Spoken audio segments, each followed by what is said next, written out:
우리 하나님 말씀 같이 보실까요? 창세기 35장 1절부터 7절에 기록되어 있는 말씀 한 목소리 같이 봉독하겠습니다. 시작. 하나님이 야곱에게 이르시되 일어나 베델로 올라가서 거기 거주하며 내가 내 형 에서의 낯을 피하여 도망하던 때에 내게 나타났던 하나님께 거기서 제단을 쌓으라 하신지라. 야곱이 이에 자기 집안 사람과 자기와 함께한 모든 자에게 이르되 너희 중에 있는 이방 신상들을 버리고 자신을 정결하게 하고 너희들의 의복을 바꾸어 입으라. 우리가 일어나 베델로 올라가자 내 환난 날에 내게 응답하시며 내가 가는 길에서 나와 함께 하신 하나님께 내가 거기서 제단을 쌓으려 하노라 하매 그들이 자기 손에 있는 모든 이방 신상들과 자기 귀에 있는 귀고리들을 야곱에게 주는지라. 야곱이 그것들을 세겜 근처 상수리 나무 아래에 묻고 그들이 떠났으나 하나님이 그 사면 고을들로 크게 두려워하게 하셨으므로 야곱의 아들들을 추격하는 자가 없었더라. 야곱과 그와 함께한 모든 사람이 가나안 땅 루스 곧 베델에 이르고 그가 거기서 제단을 쌓고 그곳을 엘베댓이라 불렀으니 이는 그의 형의 낯을 피할 때에 하나님이 거기서 그에게 나타나셨음이더라. 아멘. 할렐루야. 구호 한번 하실까요? 성령의 능력으로 주 안에서 함께 옆에 있는 분한테 하나님을 기대합니다.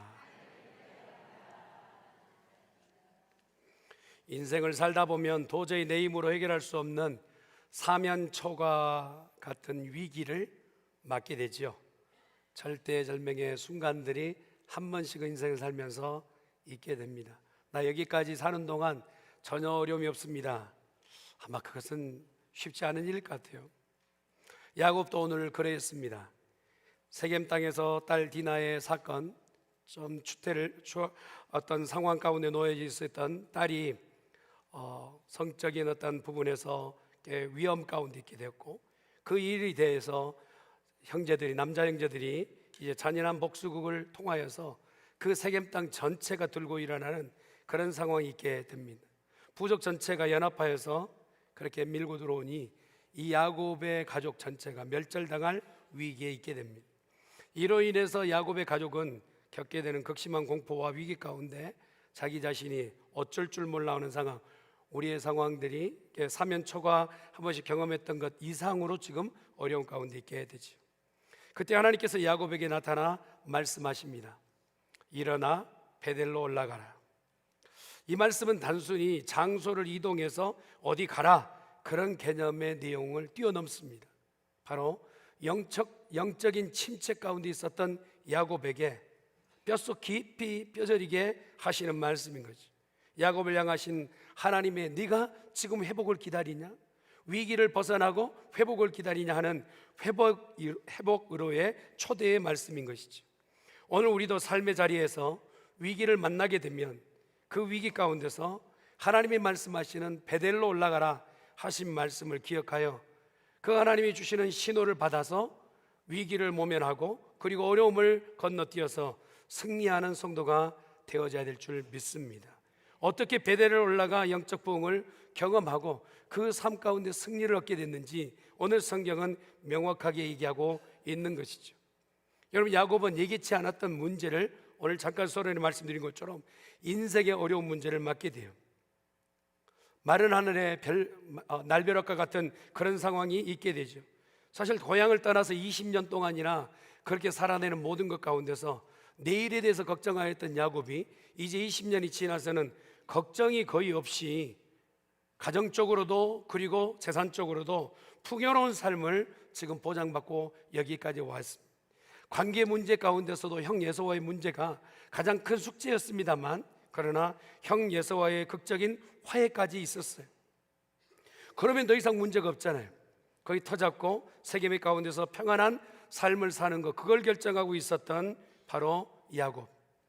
그러나 딸 디나가 세상 물정도 보고 싶고 그렇게 노늘고 싶어서 밖에 나갔다가 수치를 당하고 되돌아오게 돼요.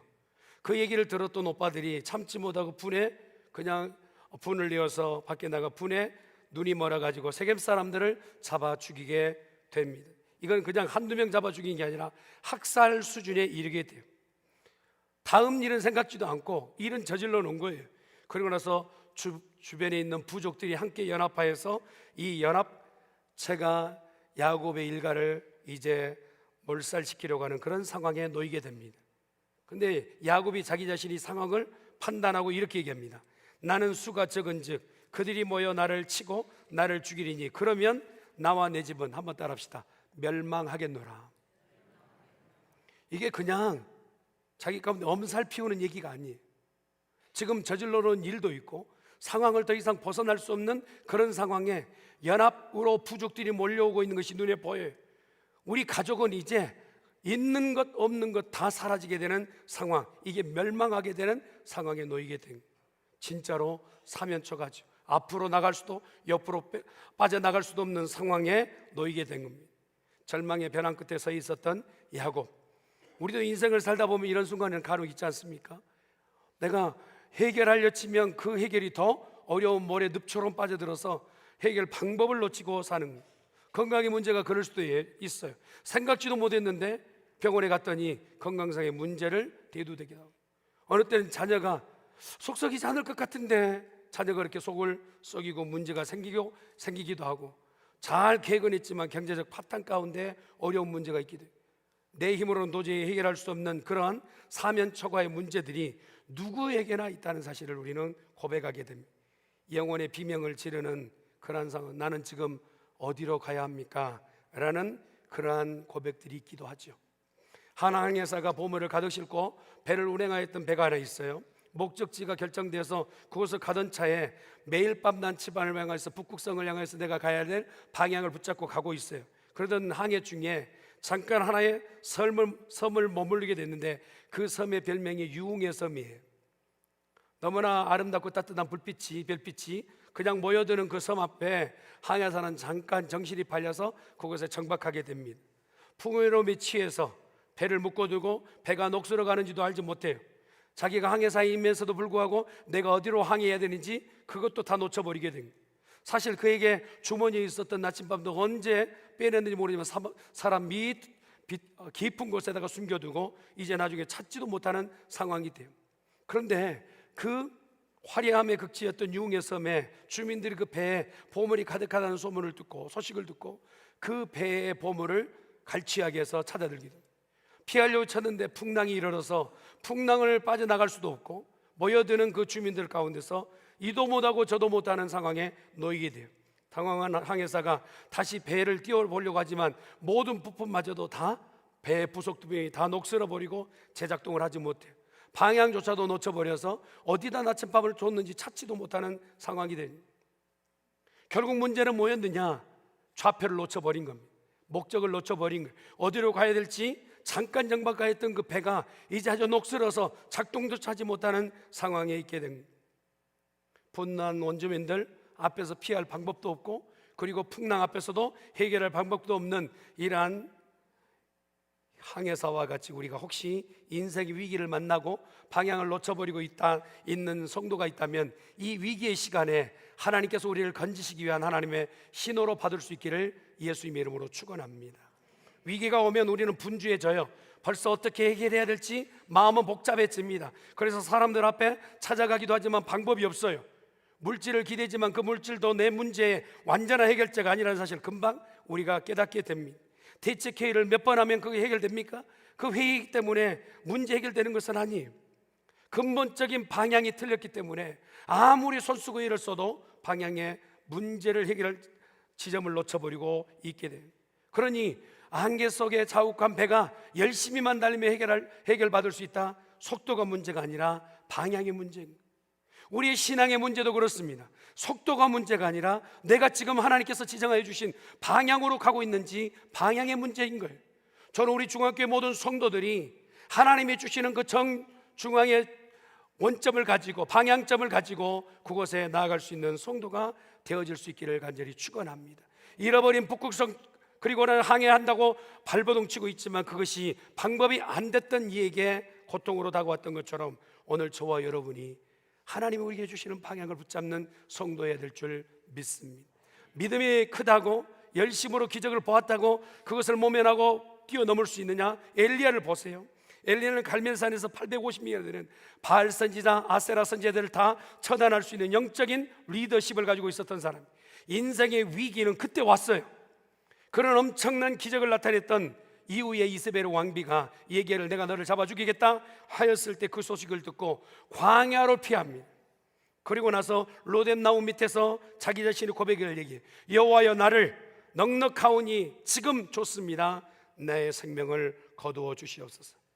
방금 전까만 해도 천국의 천상의 소식을 듣고 그리고 하늘과 땅에 있는 것들을 다 취할 수 있는 것 같은 사람으로 보여졌는데 앞이 막히고 뒤가 막혔더니 오갈 데 없는 인생처럼 우왕좌왕하는 엘리야의 모습. 그런데 하나님께서 그에게 말씀을 주십니다. 혹시 네가 어디로 가야 될지 모르는 그 죽음의 선택 가운데서 네게 주는 갈 길을 혹시나 가지 못할까 염려하노라. 하나님의 마음인 거예요. 내가 지금 가야 될 길이 분명히 있는데 혹시나 가지 못할까 내가 염려하노라. 그래서 하나님께서 그를 불러들여서 만나게 하신 것이 호렙산입니다. 위기의 순간 엘리야가 호렙산을 통하여서 광야가 아닌 호렙산을 통하여서 하나님이 무엇을 다시 지정하여 주시는지 목적을 붙잡았던 것처럼 오늘 야곱에게 허락하여 주신 지정된 장소가 있으니 그것이 바로 베델이었던 거예요. 인생의 사면초가와 같은 상황에 노출되었을 때 그 상황에서 베델을 만나고 인생의 전환점을 썼던 야곱처럼 오늘 우리 중앙교회 성도들에게 혹시 위기 가운데, 상황 가운데, 어려움 가운데 신앙의 방향을 놓쳐버리고 있는 성도들에게 오늘 이곳이 베델이 되기를 예수님이 축원합니다. 야곱은 원래 베델을 가기로 하나님께 약속했던 사람이, 하나님이 약속도 하셨지만 야곱도 그곳에서 약속했던 그러한 장소가 바로 베델이었어요. 창세기 28장 20절에 22절까지 기록되는 말씀을 한번 보도록 하겠습니다. 같이 봅니다. 시작. 야곱이 서원하여 이르되 하나님이 나와 함께 계셔서 내가 가는 이 길에서 나를 지키시고 먹을 떡과 입을 옷을 주시어. 전사님 계속 해도 될까요? 시작. 내가 평안히 아버지 집으로 돌아오게 하시오며 여호와께서 나의 하나님이 되실 것이요 내가 기둥으로 세운 이 돌이 하나님의 집이 될 것이요 하나님께서 내게 주신 모든 것에서 10분의 1을 내가 반드시 하나님께 드리겠나이다 하였더라. 20년 전에 하나님께서 야곱을 만나 주셨습니다. 그때도 쫓기는 상황이었어요. 인생의 바닥을 치고 있었던 때, 그런데 하나님께서 야곱을 만나 주셨어요. 그리고 약속을 주셨습니다. 네가 다시 이 땅 가운데 되돌아올 것이다. 그렇게 된다면 하나님 앞에 내가 이곳에서 단을 쌓고 하나님 앞에 영광 돌리겠습니다. 이게 야곱이 하나님과 주고받았던 약속이었어요. 그런데 이제 20년이 지나서 엄청난 부요함을 갖게 된 거예요. 재산적으로도 넉넉하여졌고 가정적으로도 더 많은 것을 더 이상 읽을 수 없을 만큼의 가정의 복을 받았어요. 그러면 가던 차의 약속을 기억해야 되는데 세겜이란 땅에서 그가 풍요로움 가운데 자기의 등을 붙이고 평안한 가운데 베개를 삼고 누워있는 장면이 나와요. 여러분, 고통스러웠던 위기가 어느 때는 다 지나갔지만 머물러 있지 말아야 될 그 장소에 머물러 있는 이 세겜 땅, 하나님께서는 오늘 이때를 통하여서 더 이상 이 세겜에 있지 말라고 얘기하신 거예요. 이런 위기는 바로 오늘 하나님께서 우리를 부르시는 바로 위기를 벗어날 수 있는 확성기로 사용하고 계시는 거예요. 너는 지금 엉뚱한 곳에 있지 않는가? 그곳은 네가 살 곳이 아니고 그곳은 너희가 벗어나야 될 땅이라고 말씀해 주고 계시는 것이죠. 여러분, 그렇게 하나님께서 왜 베델을 강조하고 계시는가? 이 베델은요, 하나님께서 이전에 단을 쌓기로 약속하신 야곱과의 약속의 장소이기 때문에 그래요. 베델은 바로 아무것도 없었던 인생의 밑자락을 쳤던 그 야곱에게 하나님이 모든 것 되신 것을 보여주셨던 장소가 베델이었기 때문에, 내가 너와 함께 하겠다 약속하셨던 장소가 베델이기 때문에 이 베델까지 나아가기를 원하신 것이죠. 창세기 28장 15절에 기록된 말씀 같이 보도록 합니다. 시작. 내가 너와 함께 있어 내가 어디로 가든지 너를 지키며 너를 이끌어 이 땅으로 돌아오게 할지라. 하나님께서 분명히 약속하신 곳이 있어요. 너를 이끌어 여기까지 오게끔 말씀하신. 세겜 땅은 지금 풍요롭지만 하나님의 약속이 있는 곳이 아니었어요. 하나님의 약속이 있는 곳은 베델까지 가는 것이 바로 하나님의 약속의 장소였던 것이죠. 부흥은요, 처음 사랑을 회복할 때 부흥은 시작되는 줄 믿습니다. 기억하는 것이 바로 오늘 우리가 전환점을 맞게 되고 우리 인생을 다시 한번 새롭게 쓰는 귀한 역사가 있게 될 줄 믿습니다.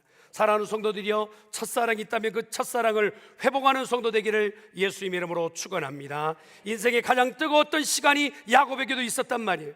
그가 부유하여서 뜨거웠던 게 아니라 가장 인생의 밑바닥을 쳤을 때 그가 가장 뜨거웠던 때, 돌베개에 베고 누워있을 때 인생에 기댈 것도 하나도 없고 매일 쫓기며 삶 가운데서 지금도 쫓기고 언제까지 쫓길지 모르는 그런 상황 가운데서 자기 입술로 고백하기를 하늘과 땅 가운데 나를 지키시고 보호하시는 분은 여호와 하나님밖에 없습니다.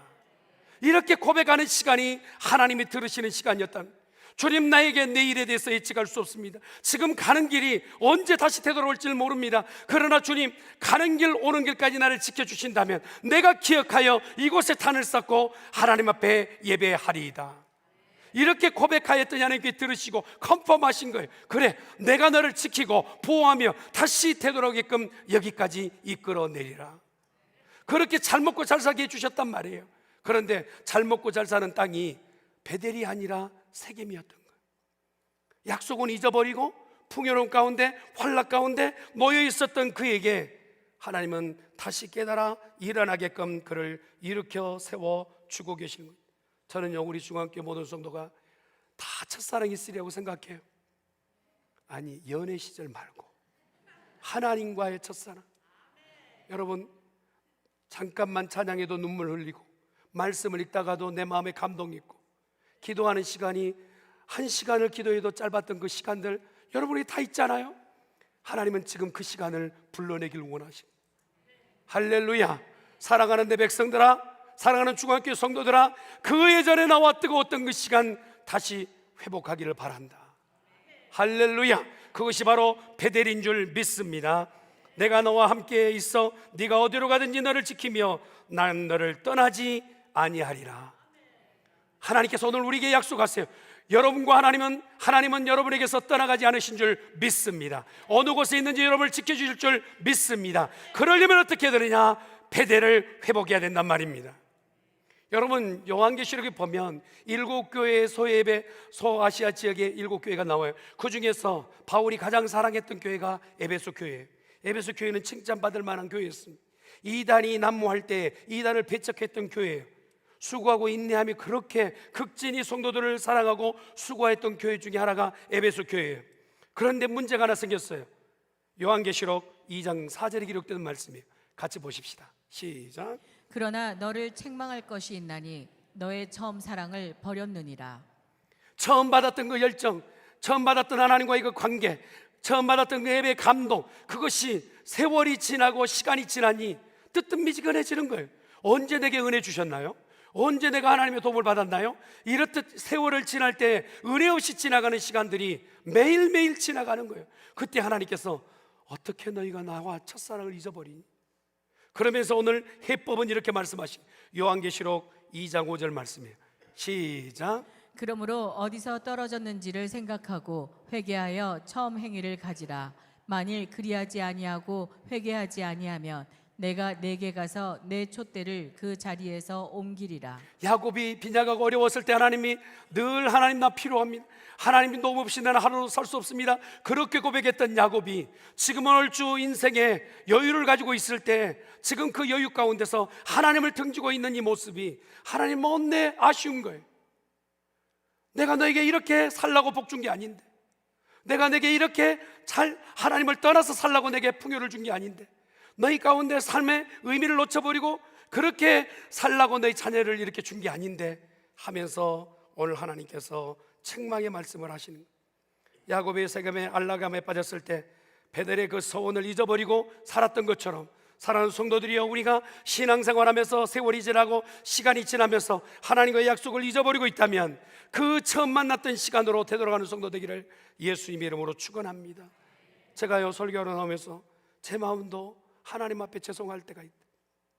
저도 한 번씩 기도하면 산기도며 앞에 산에서 기도할 때마다 그렇게 울부짖으며 기도하는 시간이 있었거든요. 그리고 하나님 앞에 말씀을 들을 때마다 그 말씀이 팝업이 돼가지고 내게 오늘 주신 말씀으로 받아들여졌거든요.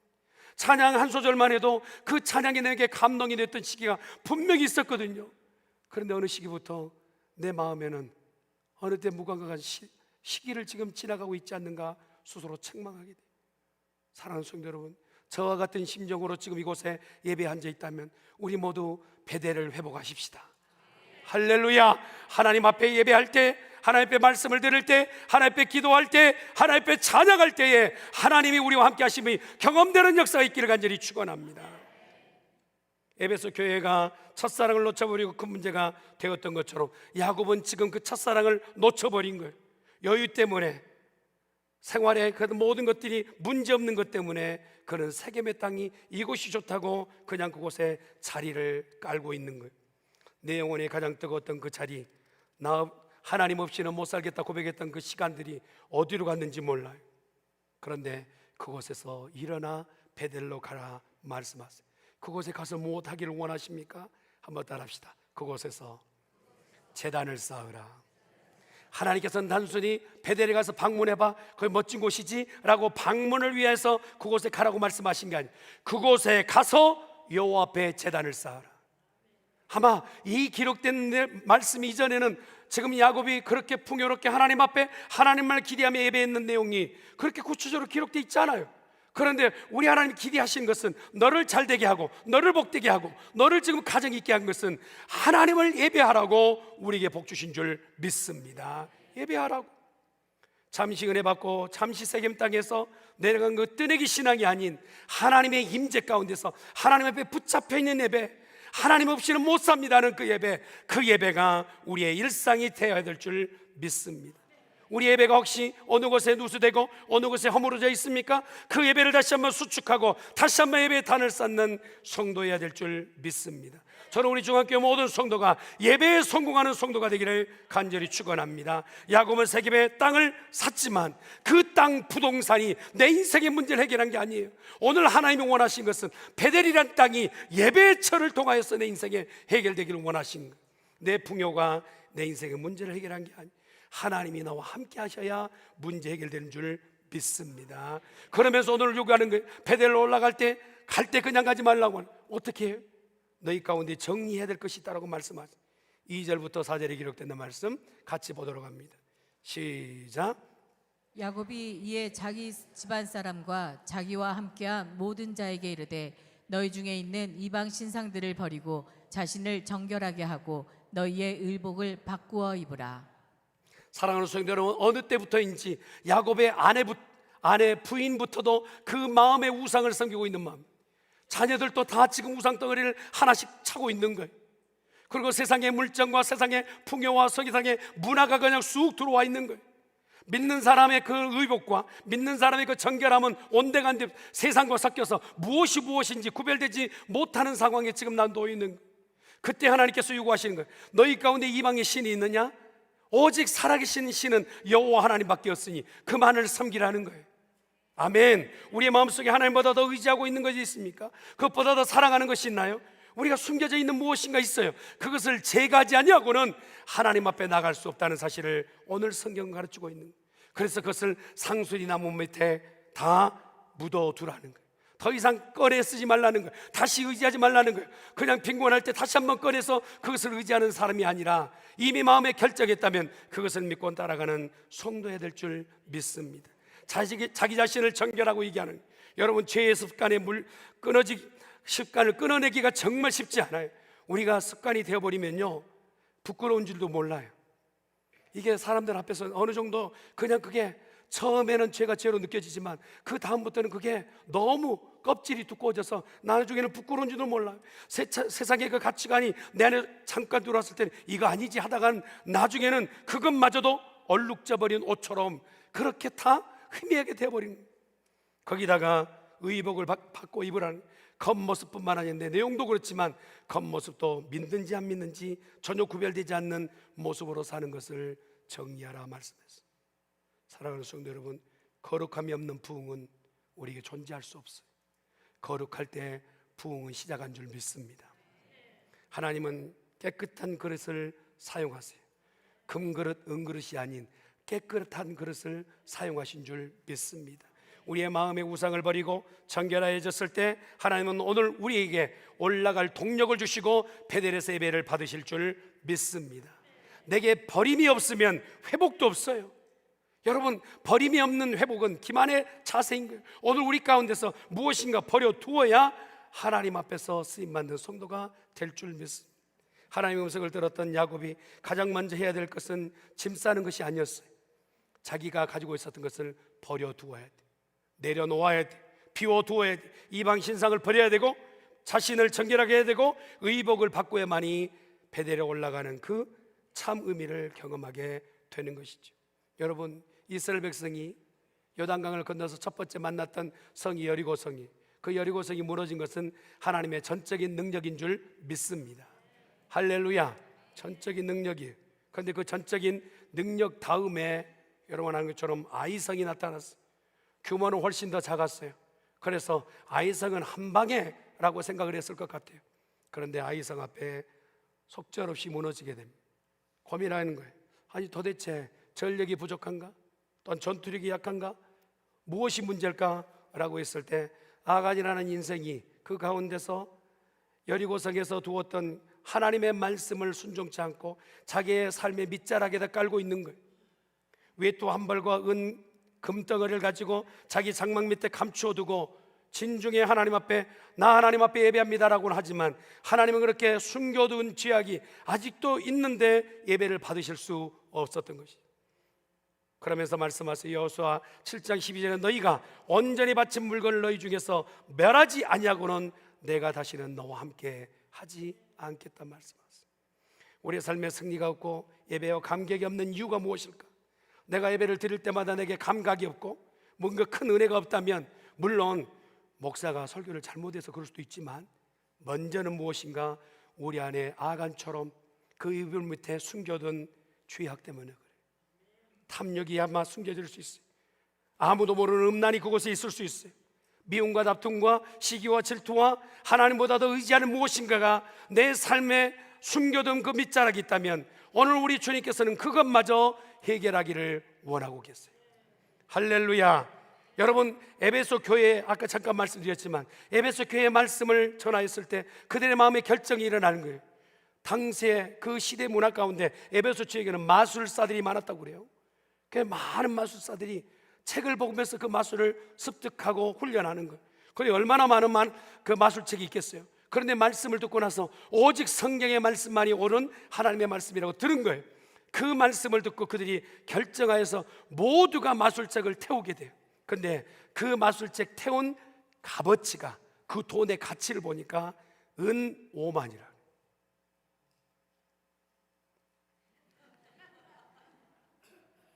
뭐 알아야 놀랬지. 뭐 은이야 얼마나 되겠어? 그런데 원래 한 노동자가 1년 버는 그 가치에 137년을 곱하면 그 돈의 값이 나와. 이제 조금 말이 들구만. 그래서 제가 또 계산해 봤어요. 그 마술책을 다 태우는데 가치가 얼마냐? 849만 4천 달러 정도 돼요. 800만 달러가 넘는 책들이 모여서 태워지는데 하나님 말씀 한 구절에 자기의 삶을 다 결정하고 더 이상은 이걸 의지하지 않겠다라는 그 버림이 있을 때에 예배소 교회는 성령의 놀라운 역사가 임하게 된 줄 믿습니다. 사랑하는 성도들이여, 우리에게 말씀이 전해졌을 때 그 말씀은 말씀이고 내 삶과는 전혀 관점이 다릅니다라고 결정하게 되면 그 삶이 변화가 없을 거예요. 그러나 말씀을 듣고 나서 무엇인가 내게 결정하고 버려둘 것이 있고 그것을 결정해야 될 일들이 있다면 그것을 결정하는 지혜로운 성도 되기를 예수님의 이름으로 축원합니다. 예수님이 베드로를 불렀을 때 베드로야 나를 따르라 했을 때요, 아이고 내가 기도해 볼게요. 보통 뭘 시켰을 때 기도해 볼게 한 사람은 기도할까요 안 할까요? 하지요. 합니다. 근데 무슨 뜻이에요? 하기 싫단 말이겠죠. 아니 지금 물때가 좋은데, 지금 물고기를 잡을 때인데 예수님 지금 나를 오라 하시면 내년에 가겠습니다. 베드로가 그랬더라면 성경의 책에 베드로 이름이 없을 거예요. 그러나 베드로는 그가 가지고 있었던 모든 것들을 주가 부르시자마자 내려놓게 됩니다. 우리가 한번 말씀을 보도록 하겠습니다. 누가복음 5장 11절 말씀. 시작. 그들이 배들을 육지에 대고 모든 것을 버려두고 예수를 따르니라. 배와 그물은 베드로의 생계수단이었어요. 그가 평생 일이라는 직업이었어요. 그의 정체성이었어요. 그의 모든 것이었어요. 그의 가문이었어요. 그런데 주님이 한마디 너 나 따르라 했더니 가문과 생각과 정체성과 그 모든 것을 버려두고 주님을 따르게 된 거예요.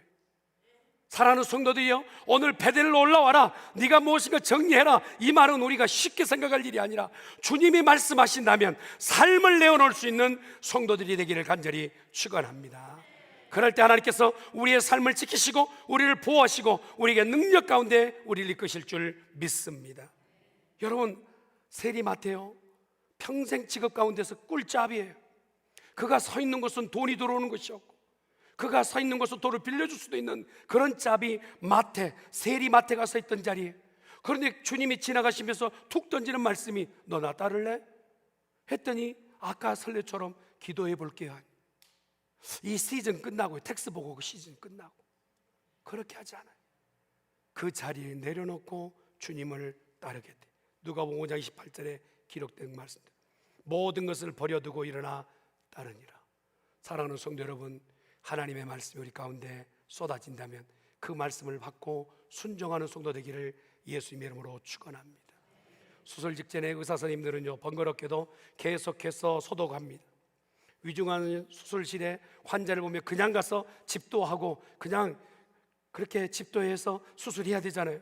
환자가 죽어가는데 무슨 손을 씻는 것이 얼마나 대수야 라고 생각할 수 있지만, 그러나 의사 선생님들은 그렇게 하지 않습니다. 끝까지 소독하고 그 소독이 다 끝나야 수술을 시작하죠. 만약에 의사 선생님이 소독하지 않고 그 손으로 수술을 잘했다 할지라도 그 손이 감염되어 있는 것이 있다면 수술은 완벽하게 끝났겠지만 그는 감염으로 해서 생을 달리할 수도 있는 것이죠. 사랑하는 성도는 우리에게 부흥을 주셨다 치십시다. 우리 중앙교회에 엄청난 부흥을 주셨다 하십시다. 그러나 아직도 우리 가운데 죄악이 감염되어 있다면 그 부흥은 오히려 복이 아니라 저주가 될 수 있어요. 그러니 우리 가운데 내재되어 있는 이 오염된 죄악의 모든 때들이 오늘 말씀을 듣는 동안 벗겨지고 또한 떼어지고 그리고 갈라지고 나눠지는 역사 있기를 간절히 축원합니다. 소독은 낭비의 시간이 아니에요. 꼭 필요한 것처럼 오늘 우리가 부흥할 때 가장 필요한 것은 버려두는 작업이 필요하다는. 여러분, 오늘 읽었던 말씀 가운데 보니까 4절의 말씀은 야곱의 가족들이 무엇을 했는지 볼 수 있어요. 4절의 말씀 한번 보겠습니다. 시작. 그들이 자기 손에 있는 모든 이방 신상들과 자기 귀에 있는 귀고리들을 야곱에게 주는지라. 야곱이 그것들을 세겜 근처 상수리 나무 아래에 묻고. 얼마나 아깝겠어요. 가지고 있었던 모든 것들이 다 아까운 것이, 그럼에도 불구하고 상수리 나무 밑에 묻었다는 것은 더 이상 그것을 의지하거나 바라보지 않고 장래하겠다라는 거예요. 내가 필요할 때 이건 또 꼭 필요할 때 써야 되잖아요 하며 숨겨두었다가 그것을 바라보는 것이 아니라 나의 삶의 모든 기점과 나의가 나된 것과 나에게 복을 주시는 분은 위에 계신 전능하신 하나님이라는 것을 믿겠다라는 거예요. 할렐루야. 나중에 필요할 때 이때 써야지, 그때 좀 잘 몰라, 이 정도면 내가 꼭 필요할 거야 라고 두었던 인생이 아니라 내가 이제는 더 이상 그것을 바라보지 않겠다라는 상수리 밑에 묻어뒀던 의미라는 거예요. 은밀하게 즐기던 세상의 쾌락이 우리 가운데 지금 있습니까? 혹시 사람들이 그냥 겸손한 척하지만 내 안에 그냥 속속 들어있는 명령이 내 안에 있어. 다른 사람에게 겸손한 것 같아 보이지만 교회 앞에 내가 순종하지 못하는 교만이 아직도 내게 있습니까? 여러분, 그거 처단해야 됩니다. 그 결정해야 됩니다. 그래야만이 나와 하나님과의 그 관계인 베델이 회복될 줄 믿습니다. 깨끗한 그릇이 되려면 우리가 그것을 향하여서 나 자신의 것을 떼어내는 작업, 아직도 오물 같은 것을 떼어넣는 성도가 돼야 될 줄 믿습니다. 여러분, 그러잖아요. 여러분, 여러분 요강하신가요? 요강으로 쓰이다가 잘 용해시켜가지고 잘 반짝반짝하게 해서 왕의 진수상에 올라갈 수는 있어요. 그러나 금그릇이 파리가 앉아있거나 떡이 좀 묻어 있으면 왕의 상에 오를 수가 없는 것입니다. 우리 하나님 앞에 쓰이는 것은요, 금그릇, 은그릇이 아니라 우리 안에 있는 죄가 다 배제된 정결한 성도를 사용하신 줄 믿습니다. 오늘 하나님은 야곱에게 그걸 요청하신 거예요. 그랬더니 어떻게 합니까? 그는 하나님 앞에 순종해. 5절 말씀 같이 보도록 합니다. 시작. 그들이 떠났으나 하나님이 그 사면 고울들로 크게 두려워하게 하셨으므로 야곱의 아들들을 추격하는 자가 없었더라. 야곱이 가장 걱정했던 것은 세겜 사람들의 보복이었어요. 그리고 그걸 잠깐 피한다 할지라도 추격해서 우리를 죽이면 어떻게 하지? 그게 가장 큰 두려움이었어요. 하나님 우리를 도우시려면 큰 군대를 이끌어서 그렇게 해서 우리를 도우실까 하면서 그 두려움 가운데서 집중조차 제대로 못할 수 있어요. 그런데 하나님의 방식을 주십니다. 너 그거 다 정리하고 베델로 올라가라. 그러면 뭐가 달라지나요? 했더니 놀라운 장면이에요. 여러분, 야곱이 가지고 있어야 될 두려움보다 훨씬 더 큰 두려움을 세겜 사람들의 마음에다가 얹어버리신 거예요. 그러니 야곱을 추격할 수도 없고 야곱을 쫓을 수도 없는 그런 두려움으로 더 이상 일관할 수 없게 됩니다. 사랑하는 성도 여러분, 베델에 도착한 야곱은 단을 쌓고 그곳에서 이제 이 경험을 통하여서 베델을 엘 베델이라고 얘기합니다. 목이 좋고 장소가 좋아서 이루어진 게 아니라 나에게 나된 게 것은 엘 여호와 베델 하나님의 집, 오직 하나님만 높임을 받으실지어다. 할렐루야. 내 인생에 큰 전환점을 주시는 분은 여호와 하나님인 줄 믿습니다. 내가 순종하면 그 나머지 보호와 안위는 하나님의 범주인 줄 믿습니다. 야곱의 세겜을 떠날 때 가장 두려웠던 그 보복이 강력한 하나님의 능력으로 적군에게는, 그 대상자에게는 큰 두려움이 되었던 것처럼 인간적으로는 더 이상 계산이 안 되는 방식으로 안전하게 보호하여 주셨던 것처럼, 여러분, 우리에게 현실적 위험이 있다면, 위협이 있다면, 두려움이 있다면 그 두려움을 부여잡고 하나님 앞에 나아가는 성도 되기를 간절히 축원합니다. 우리가 순종의 걸음을 뗄 때 그 순간 그 뒤에는 하나님의 도우심과 우리를 안익게 하신 것은 하나님의 책임인 줄 믿습니다. 한번 따라합시다. 순종하면 보호하심은 하나님이 책임지신다. 믿으신가요? 요단강 앞에 발을 담그는 사건 우리가 잘 알렸습니까? 가나안 땅에 들어갈 때 요단강에 몸에 거둘 시기에 물이 범람했어요. 어느 누구도 그것에 대해서 자신 있게 건널 수 없는 그런 위험천만한 상황이었어요. 그때 하나님 말씀하십니다. 제사장이 먼저 들어가라 하였더니 제사장들이 발을 내딛었을 때, 순종하였을 때, 그때 강이 갈라지는 역사이기. 보통 우리의 관점은 뭡니까? 강이 갈라지면 지나겠습니다. 할렐루야. 강이 갈라진 거 보고 나서 확인하고서 순종하겠습니다. 순종이 그것 아니란 말입니다. 확인하고 순종하는 것이 아니라 순종하면 확인될 줄 믿습니다. 내 상황 가운데 도저히 이건 안 될 것 같은데 순종하면 보호하시고 지키시고 기적은 하나님의 법인 줄 믿습니다.